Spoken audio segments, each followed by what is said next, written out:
बोलिए जगदियां जोता वाली माता तेरी सदा ही जय। या देवी सर्वभूतेषु शैलपुत्री रूपेण संस्थिता नमस्तस्ते नमस्तस्ते नमस्तस्ते नमो नमः। आप सभी को नवरात्रों के प्रथम दिवस की हार्दिक शुभकामनाएं। नवरात्रों में प्रथम दिवस के रूप में मां दुर्गा के प्रथम रूप जिसे शैलपुत्री के रूप में पूजा जाता है, नवरात्रों के प्रथम दिवस में मां शैलपुत्री की बड़ी आनंद से तथा प्रेम से पूजा की जाती है। बताया जाता है कि मां शैलपुत्री शैल पर्वत से प्रकट हुई, हिमालय राज यहाँ प्रकट हुई, इसलिए उनका नाम शैलपुत्री पड़ा। जिनके दाएं हाथ में त्रिशूल है और बाएं हाथ में एक कमल का फूल है, जिनका वाहन एक वृषभ है, जिससे मां को वृषभ रूढ़ा भी कहा जाता है।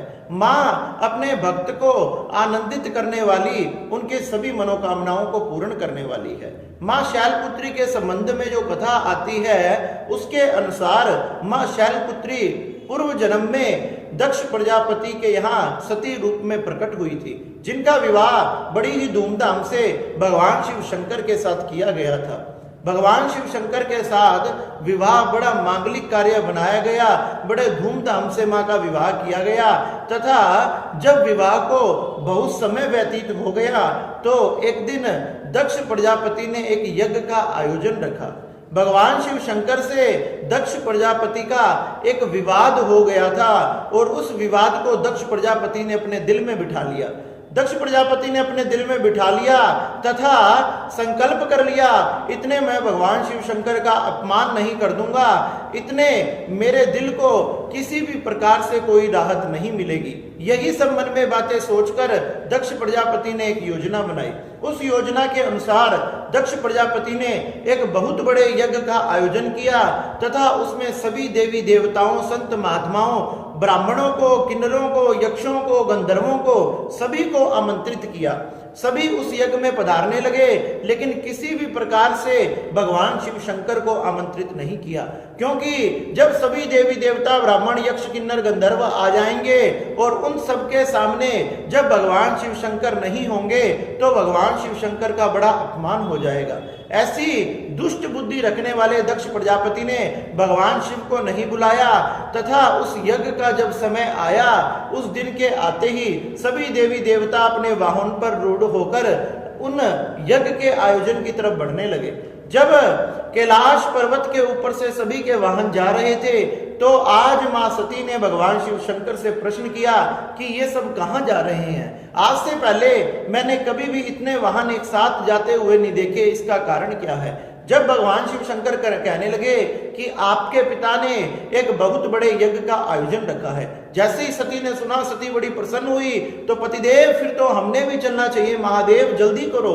महादेव कहने लगे तुम्हारे पिता ने सभी को आमंत्रित किया है, लेकिन हमें आमंत्रित तथा आमंत्रण पत्र नहीं भेजा, और बिना आमंत्रण पत्र के, बिना आमंत्रित किए व्यक्ति ने कहीं भी नहीं जाना चाहिए। और सती तुम तो जानती हो तुम्हारे पिता मन में मेरे प्रति द्वेष भावना रखते हैं।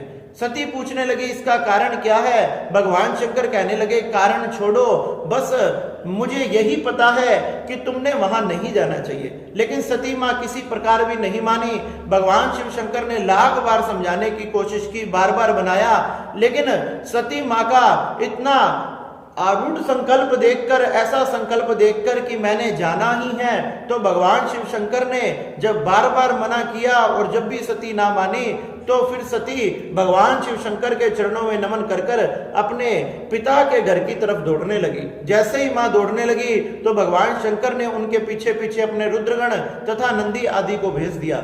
नंदी आदि पर सवार होकर अपने रुद्रगणों के साथ मां सती आज अपने पिता के महलों की तरफ बढ़ रही है। जब महलों की तरफ बढ़ने लगी, महलों के दरवाजे पर ही दक्ष प्रजापति सबका स्वागत कर रहे थे। जैसे ही अपनी पुत्री को आते हुए देखा, मुंह मोड़ लिया और मुंह मोड़कर अंदर चले गए। जैसे ही सती ने देखा कि मेरे पिता मुझे देखकर प्रसन्न नहीं हुए, मानो सती का हृदय वहीं टूट गया हो, फिर भी सती महलों के अंदर गई। महलों के अंदर जा गई, जब सामने उनकी सभी बहनें खड़ी थी, सब बहनें भी उन्हें देखकर बातें बनाने लगी। अंदर जाकर मां से मिली। मां ही एक थी जिसने सती का स्वागत किया तथा प्रसन्न होकर उनके गले लग गई। जब सती ने मां से मिलने के बाद यज्ञशाला में जाकर देखा फिर तो कमाल ही हो गया। यज्ञशाला में तो चारों तरफ सभी देवी देवता, ब्राह्मण, संत, महात्मा, यक्ष, किन्नर, गंधर्व आदि विराजमान थे, लेकिन कहीं भी भगवान शिव शंकर का स्थान नहीं था।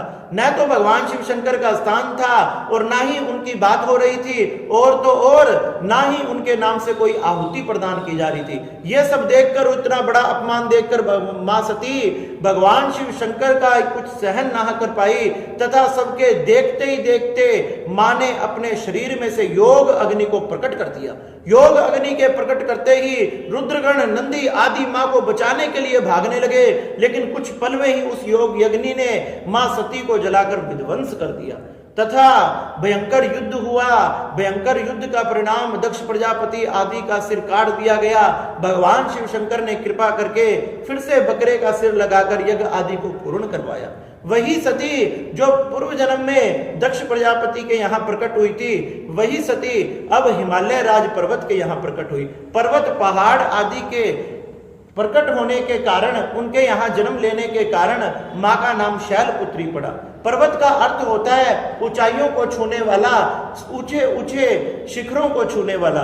कहते हैं कि मां शैलपुत्री की पूजा करने से भक्त ऊंचाइयों को छूता है तथा ऊर्जावान बनता है। मां शैलपुत्री की पूजा करने से वह अपने व्यापार में, अपने जीवन में, सभी प्रकार के कार्यों में मां की पूजा से, मां का नाम उच्चारण करने से वह उस व्यापार आदि में सब पे सफलता प्राप्त करता है। मां की पूजा, मां की आराधना करने से उसके मन में दृढ़ता आती है, साहस आता है, मनोविश्वास पैदा होता है, आत्मविश्वास पैदा होता है। इसलिए नवरात्रों के प्रथम दिवस में मां शैलपुत्री की पूजा की जाती है। मां हिमालय राज पर्वत के यहाँ शैलपुत्री के रूप में जन्म लिया तथा शैलपुत्री के यहाँ रूप में जन्म लेकर फिर से हिमालय राज पर्वत तथा सभी देवी देवताओं की कृपा से, नारद जी की कृपा से भगवान शिव शंकर के साथ मां शैलपुत्री का विवाह हुआ। इस प्रकार से नवरात्रों के प्रथम दिवस में मां शैलपुत्री की पूजा करें। जो शैलपुत्री मां अपने भक्तों की सभी प्रकार की मनोकामनाओं को पूर्ण करने वाली है।